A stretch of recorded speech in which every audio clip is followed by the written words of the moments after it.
บายดีสวัสดีพี่น้องเนาะวันนี้ก็มาอยู่กับ2ห้องวาเจมคือเก้าเนาะพี่น้องยามเสาๆของบ้านเฮาเนาะวันนี้ก็ไปเกี่ยวข้าวเนาะพี่น้องเกี่ยวข้าวน้ำกันมาแรกเนาะกุ๊กตอนน้ำจับเนาะทางสิลงมือแรกบรรยากาศก็สิประมาณนี้เนาะพี่น้อง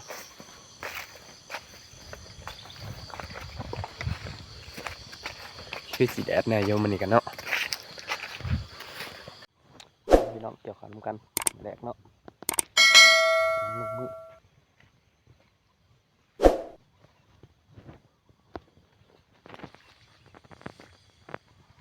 ประมาณนี้เนาะเกี่ยวแต่เสาเนาะยังบ่ทันได้แล้วอยู่พรเขาเนาะงามเติบอยู่ให้เนาะเติบงามสมควรเติบอยู่เนาะแต่ว่าให้หน้าก็ เปียงน้ำก็ยังบ่ทันได้บกคักเนาะพี่น้องเนาะยังหลายอยู่เนาะน้ำก็ได้สุกก็สุกบ่หลายไปดอกเขาก็ได้สุก2-3ให้แล้วมื้อนี้เกี่ยวแล้วก็คือสิได้ทายอีกประมาณเป็นอาทิตย์พู้นแหล้วเนาะเพื่อสิได้เกี่ยวเนาะฟังนะ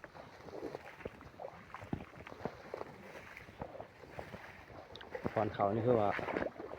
สมควรเติบอยู่เนาะ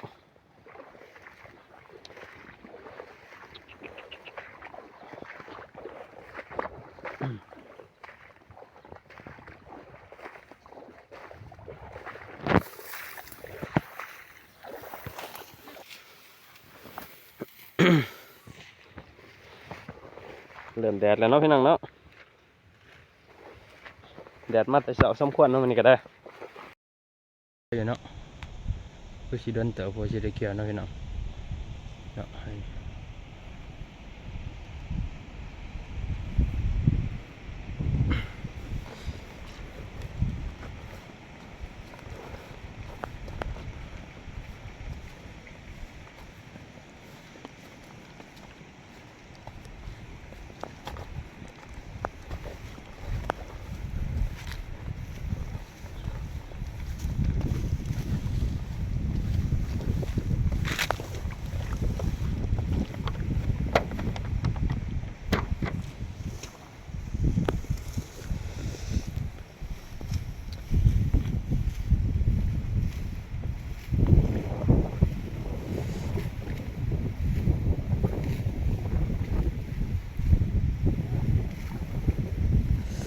อากาศเนาะสบายเลย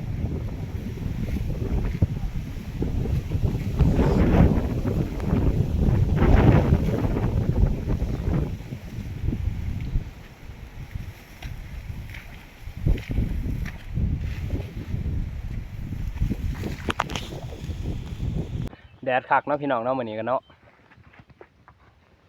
นั่งพักผ่อนเนาะพักผ่อนเอาแห้งก่อนเดี๋ยวลุยต่อเนาะเกี่ยวเขามือแรกกับปุ้ยเนาะบรรยากาศก็คือว่าแดดสมควรเติบอยู่เนาะสวยๆมาเนี่ยตอนเช้าคือว่าใครแน่น้อยนึงว่าสันซะได้สิบแดดไปฮะตอนเช้าเตือสวยมากอุ้ยเนาะพี่น้องแดดคักเนาะแต่ก็บ่เป็นยังลุยต่อเนาะจูบ่ฮะคนงานเนาะจูคือเก่าเนาะคนงานเนาะก็ได้ลุยต่อเนาะยกภารกิจนะพี่น้องแล้วเนาะมันนี่แล้วให้นี่เนาะได้อยู่3-4ให้เนาะพี่น้องอะไรก็ได้เกี่ยวเขาเมื่อแรกก็ทั้งซะเนาะเขากระซุกนี่แหละทำ3-4ให้แล้วนะพี่น้องซุกกระซุกบลายเนาะซุกก็ได้เกี่ยวแล้วพอดี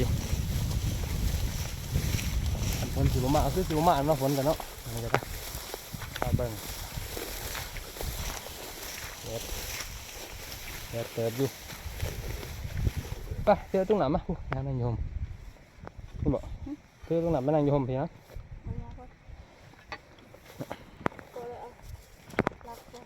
ฮะ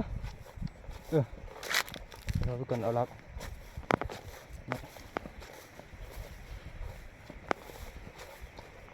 บ้านแก้วมาสั่งเนาะทุกคนเพื่อพี่น้องเนาะ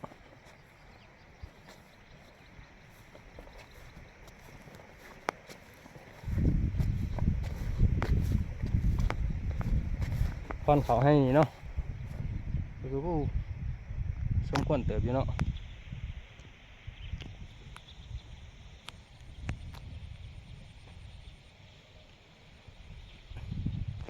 นะเติบอยู่เนาะโอเคเนาะพี่น้องเนาะและคลิปนี้ก็จะขอจบไปเพียงเท่านี้เนาะผิดพลาดประกันได้ก็ขอโทษขออภัยพี่น้องเนาะพบกันคลิปต่อไปนะพี่น้องบาย